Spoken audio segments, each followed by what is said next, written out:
오늘 저는 이 시간 이 마태복음 28장 7절부터 10절까지의 말씀을 가지고 주가 우리를 향해 걸으신다라는 주제로 같이 하나님의 말씀을 나누며 결단하는 시간을 가지려고 합니다.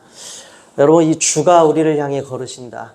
어느 CCM의 이 고백 중에 일부이기도 한데요. 오늘 말씀을 묵상하면서 주제를 무엇으로 정할까 하는데 이 찬양이 떠올랐습니다. 여러분, 오늘도 주님은 우리를 향해 걸어와 주셔서 우리를 일으켜 세워주시고 기쁨을 주시고 소망을 붙들어 주시고 믿음을 부어주실 줄로 믿습니다.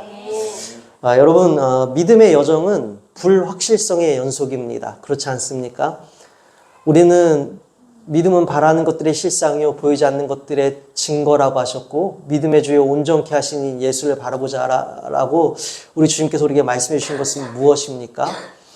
우리는 보이지 않는 하나님을 믿음으로 마치 보이는 분처럼 우리 믿고 나아가는 자들입니다. 그래서 우리는 날마다 주님을 믿습니다라고 고백하지만 우리는 완전하지 않아요. 우리는 온전치 않습니다. 우리는 의심이 많고 우리는 잘 흔들립니다. 그래서 때로는 이 눈에 보이는 현실의 상황에 맞닥뜨려 눈에 보이시지 않는 하나님을 우리가 믿음의 눈으로 바라보지 못할 때가 있어요. 현실의 눈이 가리면요. 그래서 여러분, 우리는요, 이 눈에 보이는 현실 속에서 눈에 보이시지 않는 하나님을 믿음으로 믿고 나아가는 여정은 날마다 정말 이루어질까? 정말 주님 살아계실까? 나의 삶이, 나의 이 믿음의 연단이, 나의 믿음의 시간과 이 믿음의 경주들이 혹여 이 땅에서 이렇게 허무하게 끝나는 것은 아닐까? 정말 천국과 지옥은 있을까? 여러분, 여러 가지 생각들이 살면서 여러분 마음 가운데 부딪히시고 물음표로 다가올 수도 있습니다. 이처럼 여러분, 믿음의 여정은요, 불확실성의 연속이에요. 우리는 확실하게 이 보여진 것을 보고 나가는 것이 아니라 아브라함에게 말씀하셨던 것처럼 보여준 땅이 아니라 보여줄 땅으로 가라 하신 것처럼 우리는 보고 가는 것이 아니라 믿음으로 바라며 나아간다라는 것입니다. 그래서 이 불확실성의 연속성 가운데에 우리는 흔들리기도 하고 지치기도 하고 때로는 우리의 믿음이 식었다라고 표현하는 그러한 지점에 이르기도 합니다.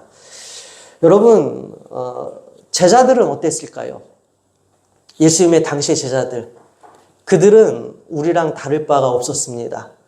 여러분, 예수님의 제자들은요, 예수님께서 이 땅 가운데 초림하신 후에 이 공생의 사역을 하시고 십자가에서 온 인류의 죄를 대속해 주시기 위하여 죽기까지 사랑하신 대속의 죽음을 맞이하신 후에 십자가에서 올려주신 후에 부활하셨습니다. 3일 만에 말씀하신 대로 부활하셨죠. 그럼 여러분, 이 제자들은요, 이 예수님의 초림과 이 부활의 사이, 예수님의 십자가 죽으심과 부활의 그 3일의 사이, 그 3일의 사이 가운데 여러분, 제자들은 참 많이 무너졌고 참 많이 혼란스러워했고 참 많이 의심했습니다. 여러분, 이 제자들의 이 십자가와 부활 사이의 시간, 그들이 주님의 부활을 의심하고 혼란스러워하고 두려움 속에 헤매했던 그 시간, 여러분, 그 시간은 여전히 우리에게도 동일하게 공유됩니다. 그들은 십자가 부활의 사이의 시간 가운데 이러한 감정들을 겪었고, 우리는 여러분 지금 예수님의 부활과 우리 예수님의 재림 사이의 시간을 살고 있습니다. 여러분, 우리 예수님 부활하시고 하늘로 승천하셨습니다. 그리고 승천하실 때에 다시 반드시 이 땅 가운데 심판주로 오실 것을 성경 말씀을 통해 약속해 주셨습니다. 그래서 우리 예수님은 반드시 이 땅 가운데 심판주로 오십니다. 완전한 공의와 완전한 사랑으로 이 땅을 심판하러 오신다라는 것이에요. 그래서 여러분, 그때와 그 시는 우리가 알 수 없지만 주님의 권세 아래 놓여 있지만 반드시 주님은 오신다라는 것이에요.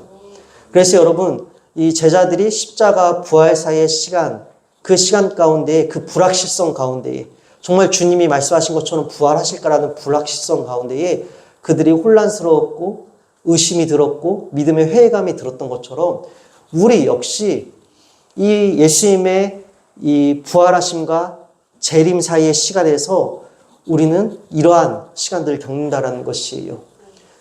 여러분, 그러한 우리가 오늘 기억해야 될 것이 있습니다. 우리는 혼란스러워하고 우리는 때론 회의감이 들고 이 모든 믿음의 수고가 헛되지 않을까? 이 땅에서 그냥 이렇게 고생마다 끝나는 것은 아닐까? 무슨 보상이 있을까? 라는 그런 의구심 속에 쌓여있는 우리에게 우리 주님은 명확하게 우리가 이 땅에서 믿음의 분투를 싸워내는 시간은 결단코 헛되지 않음을, 무의미한 일이 아님을, 가치 없는 일이 아님을 오늘 말씀을 통해 우리에게 보여주십니다. 여러분, 명확하다라는 것은 무엇입니까? 명백하고 확실하다라는 것입니다. 의심할 바 없이 아주 또렷하고 확실하다라는 것이에요. 우리 주님은요, 명백하고 확실하게 의심할 바 없이 아주 또렷하고 확실하게 이 주님의 사랑을 우리에게 보여주시고 또 믿음의 분투가 우리가 보내고 있는 모든 이 시간들이 결단코 의미 없는 시간이 아님을, 결단코 헛된 일이 아님을, 가치 없는 일이 아님을 보여주신다라는 것입니다. 여러분, 오늘 말씀은요, 예수님께서 부활하신 후 첫 행보를 기록하고 있는 말씀입니다. 우리가 여러분 5절부터 한번 본문에는 속하지 않았지만 읽어보도록 하겠습니다. 천사가 여자들에게 말하여 이르되 너희는 무서워하지 말라. 십자가에 못 박히신 예수를 너희가 찾는 줄을 내가 아노라. 그가 여기 계시지 않고 그가 말씀하신 대로 살아나셨느니라. 와서 그가 누우셨던 것을 보라. 또 빨리 가서 그의 제자들에게 이르되 그가 죽은 자 가운데 살아나셨고 너희보다 먼저 갈릴리로 가시나니 거기서 너희가 배우리라 하라. 보라, 내가 너희에게 일렀느니라 하거늘. 아멘. 여러분, 예수님께서 십자가에서 죽으심을 당하신 후 안식일이 지나고 안식 후 첫날 새벽에 막달라 마리아와 다른 마리아가 예수님의 이 시신의 이 장례 처리를 하기 위해서 또 예수님의 시신이 어떠한가 궁금하고 살펴보고자 하는 그 마음에 그 예수님의 시신이 안치된 굴 앞에 사람의 힘으로는 이 여자 두 사람의 힘으로는 굴릴 수 없는 큰 돌문이 닫혀 있음을 알매도 불구하고 이 마음을 어찌할 길 없어서 그 새벽에 주님을 향해 찾아 나섭니다. 그런데 여러분, 우리 예수님이 말씀하신 것처럼 부활하셨고 이 예수님의 무덤에 큰 돌문은 굴려져 열려 있었고 그 돌문 위에 천사가 앉아 있었습니다. 그리고 천사가 하는 말이 두려워하지 말아라 라고 그들을 안심시켜 준 후에 뭐라고 말씀하십니까? 예수님 말씀하신 대로 부활하셨으니 너희는 너희보다 부활하셨고 먼저 갈릴리로 가셔서 너희를 만날 것이다 라고 말씀해 주세요. 지역명이 등장합니다. 갈릴리. 예수님께서 부활하시고 지금 갈릴리로 너희들보다 먼저 가셨으니 너희도 갈릴리로 가라는 것이에요. 그래서 여러분, 이 여인들이요, 예수님의 제자들에게 예수님의 부활의 기쁜 소식을 알리기 위하여 득달같이 달려갑니다. 그러는 가운데 우리 예수님께서 이 여인들에게 나타나셔서 평안하냐라고 말씀하신 다음에 10절 다시 한번 읽어볼까요? 이에 예수께서 이르시되 무서워하지 말라. 가서 내 형제들에게 갈릴리로 가라 하라. 거기서 나를 보리라 하시니라. 우리 예수님께서도 천사와 마찬가지로 똑같이 또 어디로 가라고 지금 전달하라고 말씀하십니까? 갈릴리로 가라라고 말씀하십니다. 갈릴리로 간다라고 행선지를 말씀해 주세요. 갈릴리가 뭔가 의미가 있는 장소인 것을 우리가 두 번 반복되는 것을 통해 파악할 수가 있습니다. 여러분, 그런데 여기서 우리가 한 가지 주의 깊게 살펴볼 부분이 있습니다. 여러분, 정치인들이요, 우리가 국회의원 후보로 출마를 한다든지 아니면 대통령 후보로 나선다라고 할 때 여러분 그 첫 행보, 발걸음을 띄는 곳은 매우 의미가 있습니다. 그 정치 색깔과 그 정치인의 어떠한 이 모든 의미와 선포가 그 안에 담겨져 있기 때문입니다.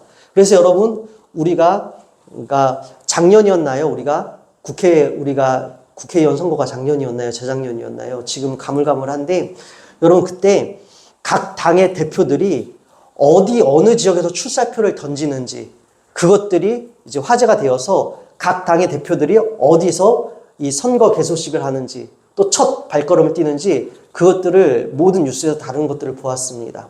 이런 것처럼 여러분, 이 정치인의 첫 행보는요, 자신의 정체성을 드러내는 상징의 시간입니다. 우리 예수님도요, 여러분, 부활하신 후 첫 발걸음이에요. 우리 예수님께서 부활하신 후 처음 어디로 향하시는가? 이거 중요하지 않겠습니까?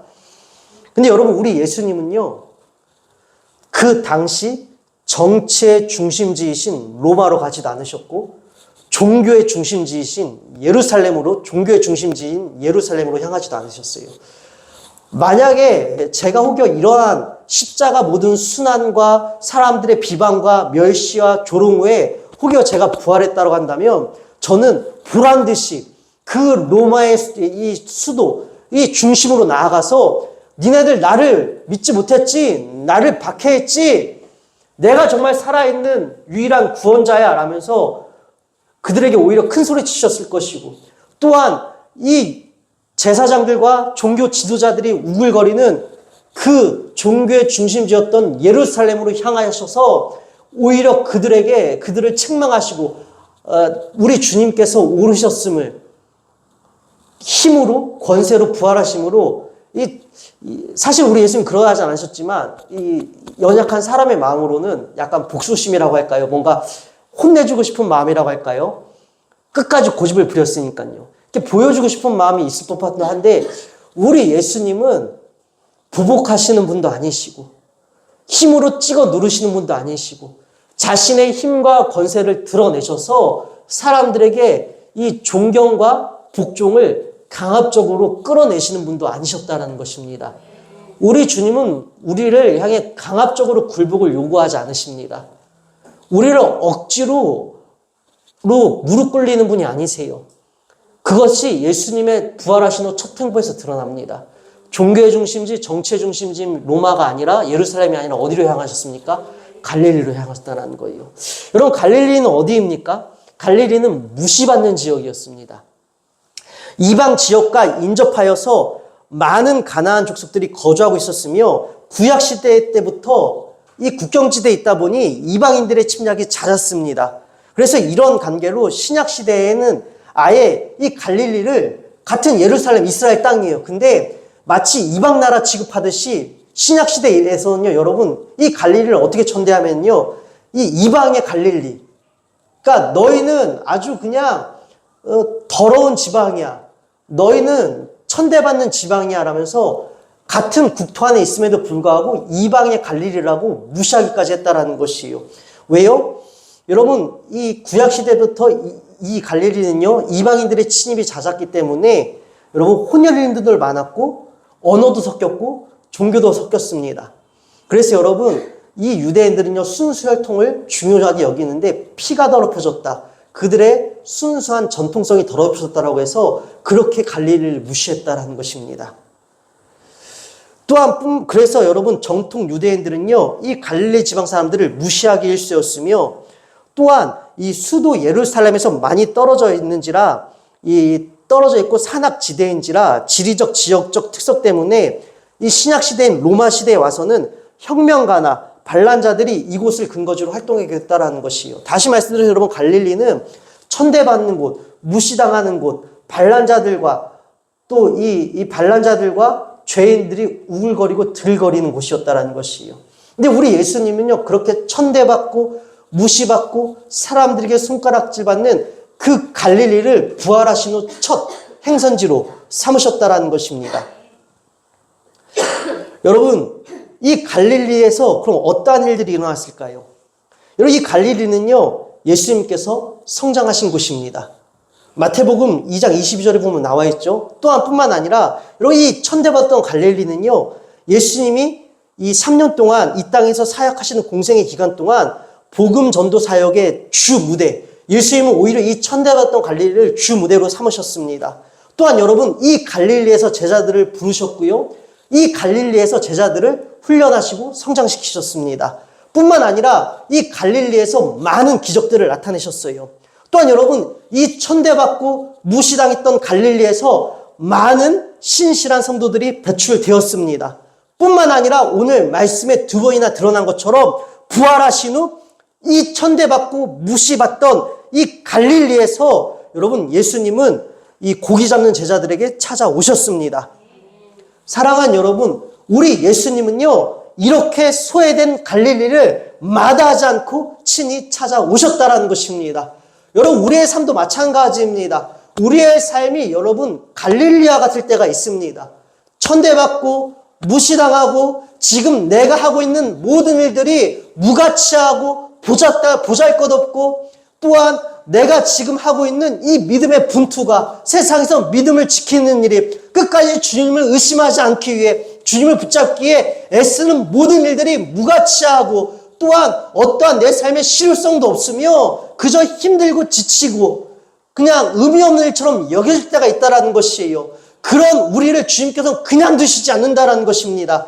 그런 소외되고 눌려져 있고 스스로 포기하고 무너져버린 우리를 그냥 두지 아니하시고 우리 예수님은 그런 우리를 향해 그런 갈릴리와 같은 시간을 보내고 있는 우리를 향해 걸어오신다라는 것이에요.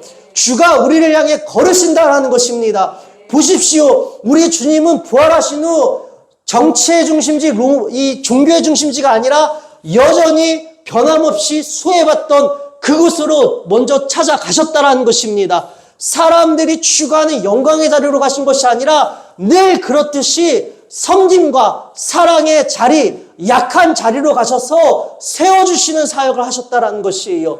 여러분, 우리도 마찬가지입니다. 우리가 갈릴리와 같은 시간을 보내고 있습니다. 그런 시간을 필연적으로 마주칠 수밖에 없습니다. 그러나 그런 우리를 향해 주님은 또 찾아오시고 또 찾아오심을 의심하지 마십시오. 주님께서 오늘도 여러분의 인생을 향해 우리 공동체를 향해 사랑의 발걸음으로 걸어오신다라는 것입니다.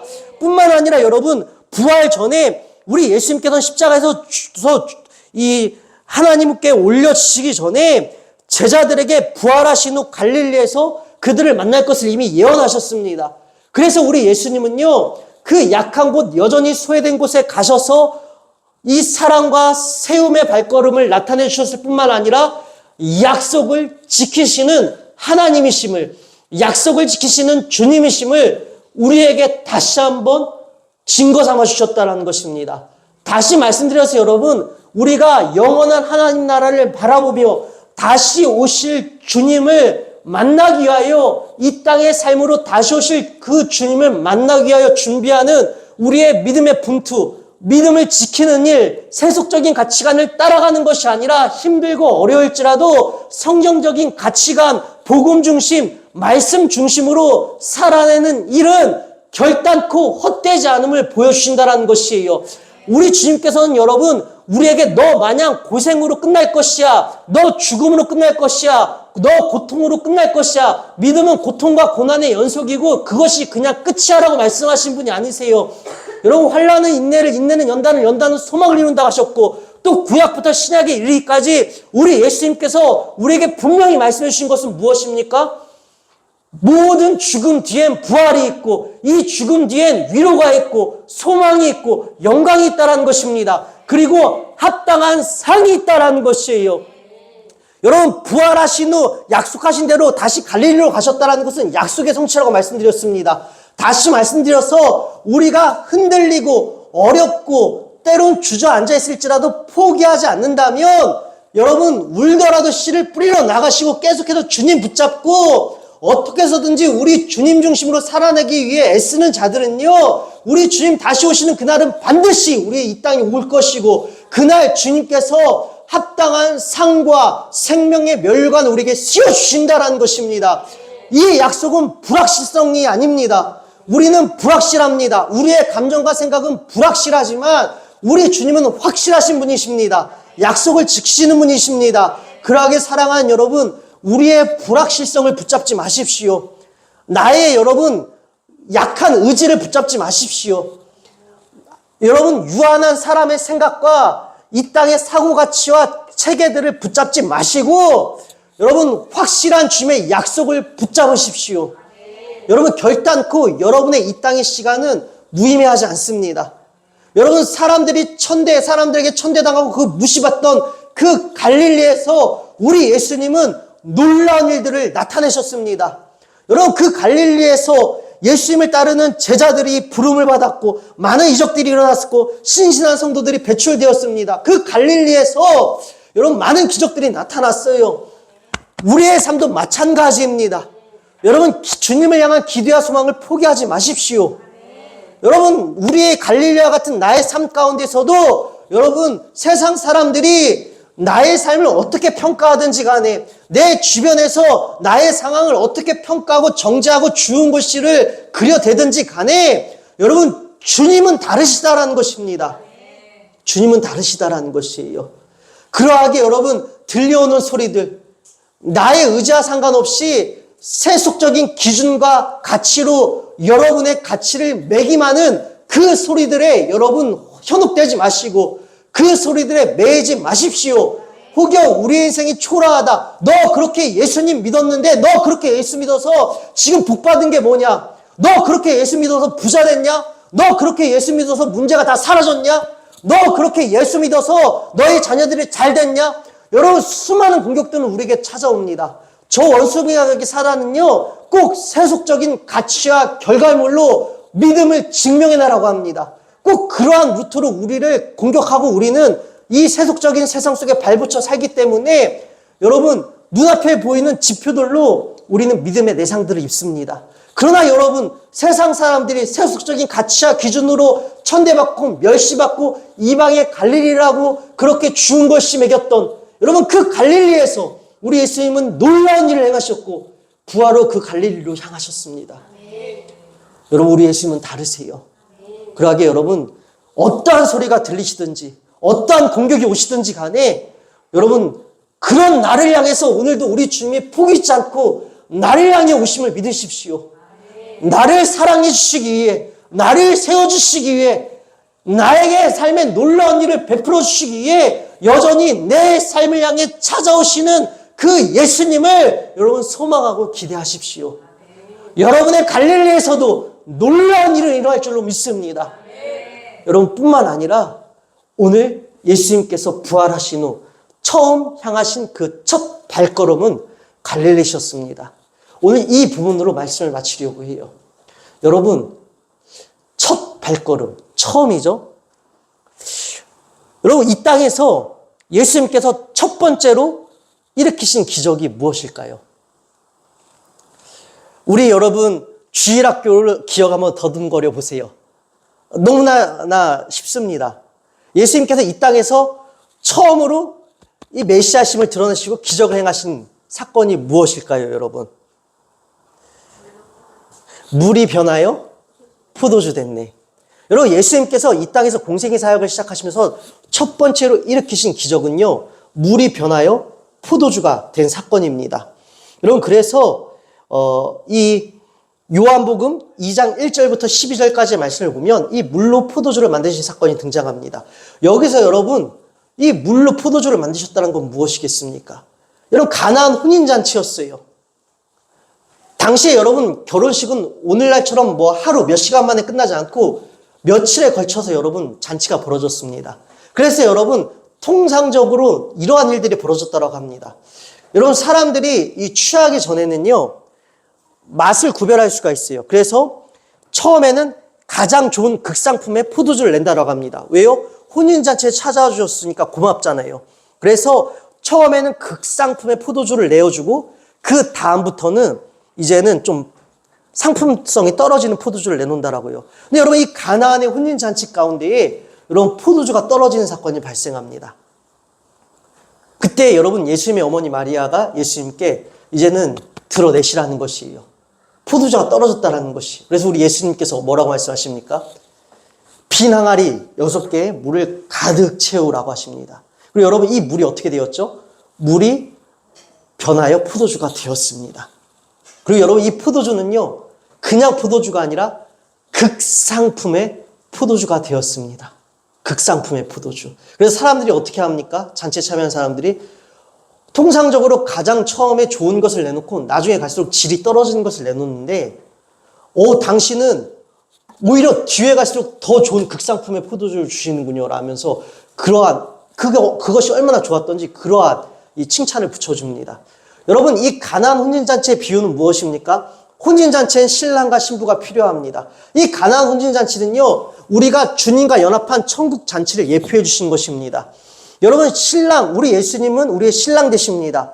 그리고 여러분, 우리는요, 성별에 관계없이 다 예수님의 신부입니다. 그래서 여러분, 우리가 예수님 만나는 날, 예수님 이 땅 가운데 다시 오시는 날은 심판의 날이기도 하지만 우리 믿는 자들에게는 그날은 두려움의 날이 아니라 사랑하는 신랑을 만나는 것처럼 마치 천국의 혼인잔치가 벌어지는 것처럼 우리에게는 매우 기쁜 날이라는 것입니다. 우리에게는 매우 기쁜 날이라는 것이에요. 또한 여러분, 이 물이 변하여 포도주가 되었다는 것 무엇입니까? 무의미한, 물은 어떠한 의미도 없는 무의미한 것이었습니다. 무의미한 것이 의미 있는 가치로 변했다는 것이에요. 여러분, 두 가지 공통점이 있습니다. 첫 이 기적과 부활하시는 첫 발걸음 두 가지 공통점은 무엇입니까? 기뻐하라는 것입니다. 기쁨에 대해 말씀해 주셨고, 두 번째는요, 무의미한 일이 가치 있게 되었다는 것입니다. 여러분, 혼인잔치는 기쁨입니다.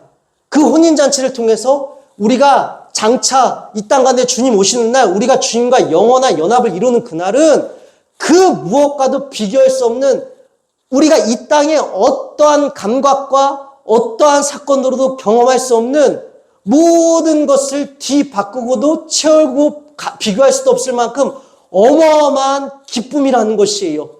주님 만나는 날은 기쁨인 것이고, 또한 주님 만나는 그 날, 여러분, 우리가 무의미하다, 우리가 가치 없다 이겼던 일들도 우리 주님께서는 가치 있게 그것을 매김해 주신다는 것입니다.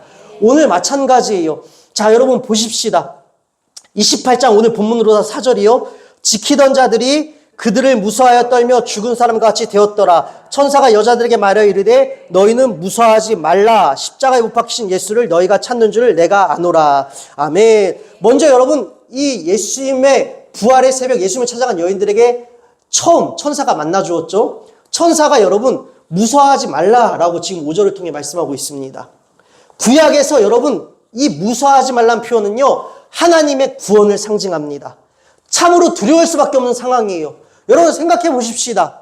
여러분 그냥 터덜터덜 어떠한 소망도 없이 예수님을 볼 수 없다라는 확실성도 없이 그 불확실성 가운데에 기약 없는 발걸음을 한 그들 가운데 여러분 천사가 있었다는 것이에요. 얼마나 두렵고 무섭겠습니까? 여러분 실제로 우리가 천사를 본다면 두렵고 우리도 무서울 것이에요. 그런 그들을 향해 천사가 처음 한 말이 무엇입니까? 두려워하지 말라. 무서워하지 말라. 여러분 이것은 구약에서는 구원을 상징한다는 것이에요. 기쁨이라는 것입니다. 하나님께서는 참으로 두려울 수밖에 없는 상황에서 참된 평안을 주신다는 것이에요. 여러분 뿐만 아니라 여러분 이 천사를 만난 뒤에 이들이 예수의 부활의 소식을 알리려 가는 상황 가운데 예수님이 또 만나 주셨죠. 예수님께서 부활하신 예수님께서 이 여인들에게 뭐라 말씀하십니까? 8절부터 읽어볼까요? 그 여자들이 무서움과 큰 기쁨으로 빨리 무덤을 떠나 제자들에게 알리려고 다름질하시되 예수께서 그들을 만나 이르시되 평안하나 하시거늘. 아멘. 여러분 예수님께서 그들을 만나자마자 뭐라고 지금 하십니까? 평안하냐라고 하십니다. 여러분 이 평안하냐는요 헬라어로 직역하면 너희는 기뻐하라라는 것이에요. 봐라, 내가 말씀하신 대로 부활하셨다라는 것입니다. 약속이 이루어졌다라는 것입니다. 너희의 근심이 변해 기쁨이 되었다라는 것이에요. 그래서 여러분 요한복음 16장 20절 말씀에 나온 것처럼 너희 근심이 도리어 기쁨이 되리라 하셨던 것처럼 봐라, 너희는 근심하였지만 내가 이렇게 부활하여서 너희의 근심을 기쁨으로 바꿔주셨다라는 것이에요. 그래서 그 여인들을 보자마자 처음 하신 말씀이 너희는 기뻐하라라는 것입니다. 여러분 예수님께서는요 우리에게 기쁨을 주시기 위해 찾아오십니다. 첫 사건 여러분 기쁨과 관련된 것이었어요. 혼인잔치는 기쁨입니다. 오늘 천사들이 우리 예수님께서 여인들에게 똑같이 두려워하지 말라, 평안하냐, 너희는 기뻐하라, 평안, 기쁨, 여러분 공통점이 있다라는 것이에요. 이것을 통해 여러분 우리 예수님께서 하시는 사역의 정체성, 또 우리에게 주시는 선물이 무엇입니까? 기쁨이라는 것이에요. 절망하고 좌절하고 있는 우리를 향해 우리 주님은 우리에게 기쁨으로 세워주시기 위해 찾아오신다라는 것이에요. 뿐만 아니라 여러분 물이 변화의 포도주가 되었고 이 포도주는 극상품의 포도주였습니다. 무의미했던 물에 의미가 부여되었다는 것이에요.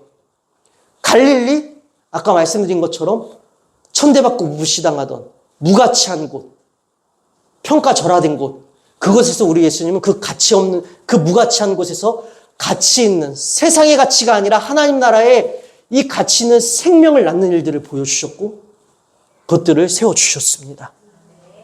사랑하는 여러분, 오늘 말씀 정리합니다. 여러분, 때로는 우리 인생이 갈릴리와 같고 의미 없는 물처럼 여겨질 때가 있을 것입니다. 보잘것없는 것처럼 여겨질 때가 있을 것이에요. 그런 우리들을 향해 우리 주님은 오늘도 찾아오십니다.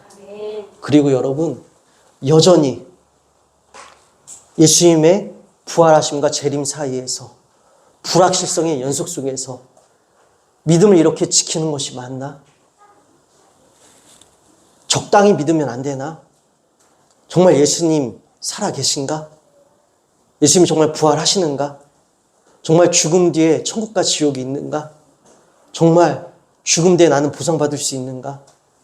여러분, 수많은 의심과 혼란과 어둠 속에 뒤덮여 있을 것이고 그 혼란과 두려움 가운데에 여지없이 사단은 틈을 비집고 들어와 세속적인 가치들로 이 땅의 시선으로 우리의 믿음을 마구 흔들어낼 것이고 타격을 입힐 것입니다. 여러분, 그러한 상황 가운데서 꼭 오늘 이것을 기억하십시오. 그런 흔들리고 혼란스럽고 회의감에 들고 의심의 순간을 겪는 우리들을 그냥 두지 아니하시고 주님은 찾아오신다는 것입니다. 실패한 우리들을 실패 가운데 내버려 두지 않으신다는 것이에요. 그런 우리들에게 기쁨을 회복해 주시기 위하여서 또 우리들의 이 땅에서의 믿음의 분투들이 결단코 무가치한 일이 아니었음을 의미를 보여주시고 가치가 있었다라는 것들을 증명해 주시고 성취해 주시기 위해서 우리 주님은 오늘도 찾아오십니다. 사랑하는 여러분, 제자들은 예수님께서 잡히실 때 다 도망갔습니다. 예수님께서 십자가에서 죽으실 때는 뿔뿔이 흩어져 숨었습니다. 그런 그들을 향해 예수님께서는 무엇라 불러주신지 아십니까? 10절 읽겠습니다. 이에 예수께서 이르시되 무서워하지 말라. 가서 내 형제들에게 갈릴리로 가라 하랴. 거기서 나를 보리라 하시니라. 아멘. 이런 그 실패한 제자들을 향해, 배신한 제자들을 향해, 도망간 제자들을 향해 주님께서 뭐라 불러주십니까? 형제들이라고 불러주십니다. 여러분, 우리 주님은 여러분을 오늘 형제들이라고 불러주십니다. 여러분을 자녀라고 불러주십니다. 그러하게 주님께로 나아가는 그 걸음을 포기하지 마십시오. 주님께로 향하는 그 기도의 손과 말씀의 손을 여러분 포기하지 마십시오. 흔들릴 수도 있고 무너질 수도 있습니다. 그러나 여러분, 주님께서 내 삶에 찾아오신다라는 것, 주님이 우리를 향해 걸으신다라는 이 기쁜 소식을 결단코 포기하지 않으시기를 주님의 이름으로 축원합니다. 내 삶에 찾아오셔서 기쁨으로 나를 세워주실 것이며 이 땅의 믿음의 분투의 시간들이 결단코 가치 없거나 무의미한 일이 아니었음을 드러내는 시간이 반드시 올 것임을 믿으시고 우리를 향해 걸어오시는 주님을 향해 믿음과 기도와 말씀과 순종과 신뢰로 나아가시는 우리 공동체가 되기를 주님의 이름으로 축원드립니다. 기도합니다. 하나님 아버지 감사합니다. 하나님, 주님이 오늘도 우리를 향해 걸으십니다. 그 주님을 바라봅니다. 주님께서 우리를 기쁘게 하실 것이고 주님께서 우리를 세워주실 것이고 이 땅의 모든 믿음의 분투가 의미 없고 가치 없는 일이 아니었음을 반드시 우리 주님께서 영광으로 나타내 주실 것입니다. 그러하게 하나님 흔들리고 어려울 때마다 여전히 우리를 포기치 아니하시고 찾아오시는 주님을 향해 우리의 시선이 떠나지 않게 하여 주시옵소서.